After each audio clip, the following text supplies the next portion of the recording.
Here's the real question: is Romney really going to get the nomination? Is he going to get it, or is it just, or are they just propping him up now, and then something's going to come out of the woodwork, and then he's going to fall? What do you think? I think Gingrich still has a good chance, but it also depends a lot on how long Santorum and Ron Paul stay in the race. Sooner, I mean, as much as I love Ron Paul, I want him to get the nomination, but unfortunately, I am realizing it more and more every day that he probably has no chance. Ron Paul is getting really old. Well, he's been old. What is he, like 70? 76? 76, 78? Yeah, 76. He's getting really old, but you know, if God gives him a long life, I mean, he probably have a chance in the next 4 to 8 years. The way his popularity is rising. But, so how many elections has he attempted to be president? This is his second run, right? Is this his second? Well, you and I both know Ron Paul is not going to get out of the race. He's going to go all the way to the end. I know, but you know, he's just making Romney strong. That's the problem. Well, and I think so too, because he's dividing up the necessary delegates as well as the votes in the primaries and the caucuses. I mean, they're kind of split. The other question is, if Ron Paul stays and he has delegates, is he going to give those delegates to Romney? Or will he give them to Newt if Newt stays in? Yeah, that's a real, I mean, because he's going to have a seat at the table at the end, because I don't think he's going to get out. I really believe he's going to go. I think he's going to pick up a lot of delegates out west, because there's a lot of people that have his core values and beliefs, and they believe in him. So he's going to have a major part in who actually gets the nomination, especially if it comes down to delegates. I personally think that neither Ron Paul nor Santorum will give their delegates to Romney. You think they'd give them to Gingrich if Gingrich is still in? Most probably, Gingrich will be in. I hope that he is, because I mean the whole thing is money, though. Does he have enough money to stay in? Because he's not on some of the states' ballots at all. It also depends upon Super Tuesday. Yeah. You know, what happens on Super Tuesday? I think he will almost definitely win Virginia. And he can also win. But is he on the ballot in Virginia? But he's not on the ballot. I mean, that's what I'm saying. Oh there are some states that he's not even on the ballot. Yeah, I know. But But can you also have a write-in candidate in the primaries? No, or that's just only in the presidential election? In Virginia, Republican Party does not allow. There's not a write-in? No. So, I mean, so it behooves him to get his name even on the ballot, but I think he's even past the deadline to even do that, unless someone challenges on his behalf. He challenged, it didn't work. It didn't work? So he's not even on the ballot? That's a major problem, because Virginia would have been a definitive state for him. Yeah, because I think there would be more people voting, because, I mean, actually I think more people probably still would have voted for Romney, because there are more Northern Virginianites than there are people in the rest of Virginia. And they're pretty liberal in Northern Virginia versus the rest of Virginia. Well, overall Virginia is very conservative. It may be conservative, but it votes Democrat. Obama won it. Because scary to believe. That's because Virginia Democratic Party is the party which stayed conservative, which gave conservatism last in the whole United States. They were very conservative even until 70s and 80s, you know. So Democratic Party still has a very strong blue dog element in Virginia. Well, that's obvious, because actually now the whole legislative body, as well as the governorship, is Republican. Mm-hmm. So I would have to say, yeah, you're right in that aspect. But is that enough to beat Obama? I don't know. Well, Virginia Virginia and North Carolina are going to be battleground states this year, and they can still go to Obama or Republican Party, whoever the candidate is. I think he'll get one. I don't think he'll get two. I think he'll get one of the states. I don't think he'll get Virginia. I think he may get the Carolina, but I don't think he'll get Virginia. And I say that only because both houses are the Republican. The governorship is Republican. The Attorney General is Republican. I think those delegates are going to be all for Republicans.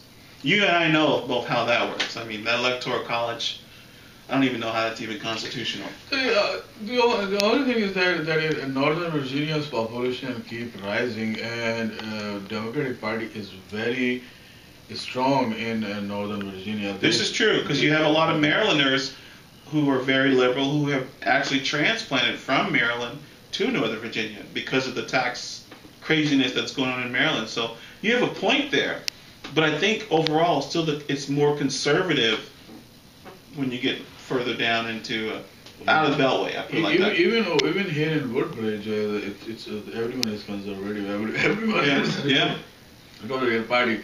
There are very few people like me here, so it's I know, but Virginia is still a state to grab. I think anyone can win it, especially when the economy is improving, the employment rate is getting better. Which is a crock of crap.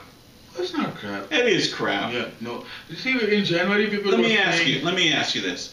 How is it possible when you have 350,000 new applicants every week applying for unemployment, but then you have 1 month where 245,000 jobs are added? That affects the unemployment rate. That makes no sense to me. Because when you add 350,000 times 4, that's 1.4 million new applicants every month. And then you take away the 244,000. That is, you haven't even crossed the barrier. No, the new applicants for unemployment benefits are not that high. What were they last week? They were 335,000. No, they were that high when Bush left. They've been that way up until they're still that high. No, that's not. Yes. What was the employment? What were the new filers last month or last week? Because it's a weekly thing they do. I don't know. It was 335,000 new unemployment applicants last week. And they came out with the jobs numbers on Friday saying, well, there were plus 244,000 jobs created. I don't get the math there. That's like new math to me. 335,000 times 4 is more than 245,000 plus. Well, so how does that make the unemployment rate come from 8.8 to 8.3? 8.5 to 8.3. Even still, you still your numbers aren't adding up because you've got 350,000 new added every week. Well, these stats are issued. That's 1.4 million a month. Well, these stats are issued by independent agencies. That's a crock of crap. These stats are issued by the same machine that has a president in office that keeps saying that jobs are improving, the economy is better. We've had the worst, last month was the worst month in the last 8 years of new home building and building in general. So how is the economy getting better? These people are manipulating the numbers because everybody knows you can't get reelected if you have unemployment above 7%. No. So the goal is to keep chipping away every, 0.2% every month, and then we'll get to the magic number. 6.8 in November. Never mind you, Israel has just bombed Iran. Okay, the economy is in the toilet. The euro has crashed, but somehow or another, employment has gotten down to 6.8. He has to be elected because he's turning things around.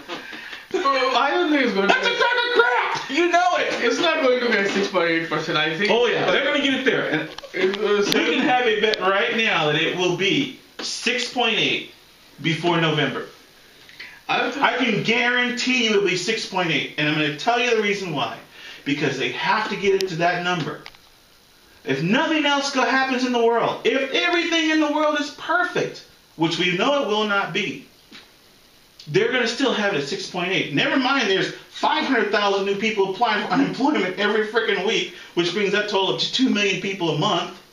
Who's telling you that there are so many people applying for unemployment? I mean, they publish the numbers every week.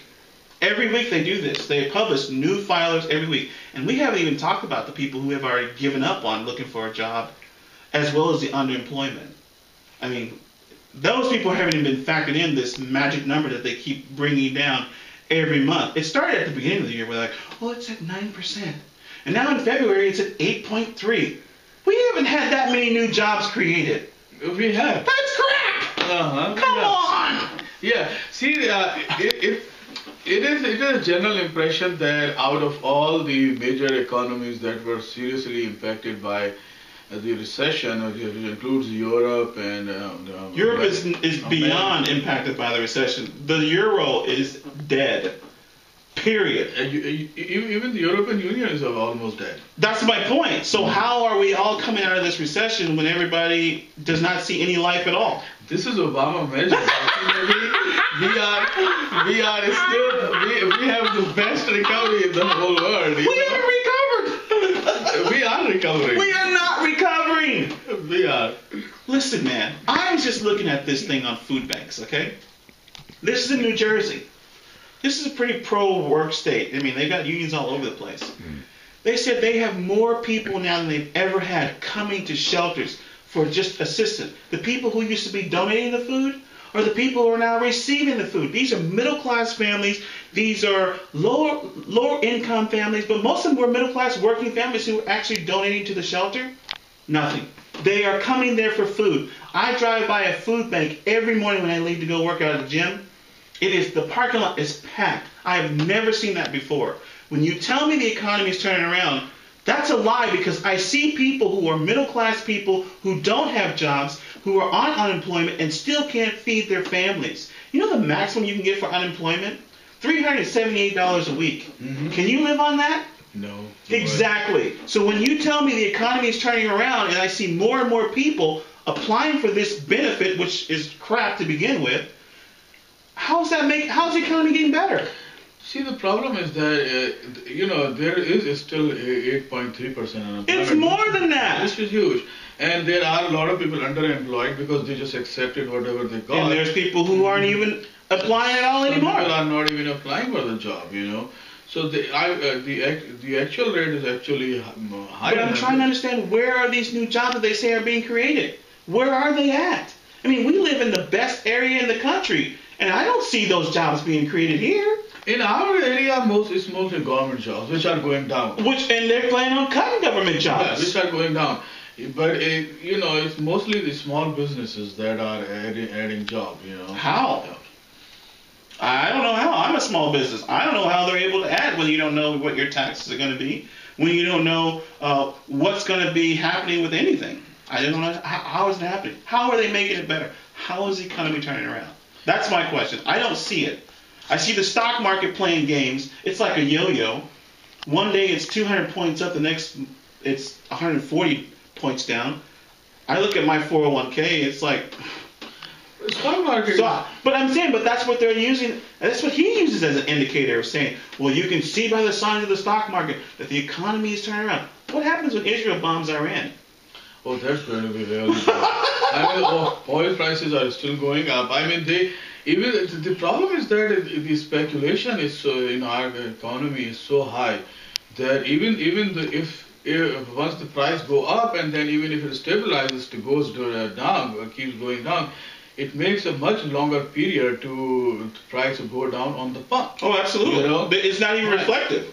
And I'm in a state in Maryland where my governor is proposing a 21-cent a gallon tax hike. Now, regular gas now is $3.50 a gallon. The minimum would be $3.71. What happens if Israel bombs Iran? That's $5 a gallon gas. That is straight down. Then they probably may have to do rationing. You can ration all you want. The economy comes to a halt. Oh, of course. That's going to be. I don't know about you, but I can't afford. I'll say I can't afford. I don't want to pay $5 a gallon. Of course. For regular gas? Nobody can afford $5 gas. Premium would be what? $7, $7.50? No. So my point is, when you say that the economy is turning around and they keep manipulating these numbers, it's a lie. To me, it's a lie, because I'm in my community. I see people every day. I see more and more people in food lines at shelters trying to get free food. I don't see the turnaround. I just don't see the turnaround happening. I hear the hopeful words. It's almost like when we were in the recession for 2 years, and all the economists are like, oh, no, we're not in a recession. We're not in a recession. You and I are going, we're in a recession. We're in a recession. 2 years go by, and they go, well, maybe we're in a recession now. And we're like, really? You just figured that out? And cut.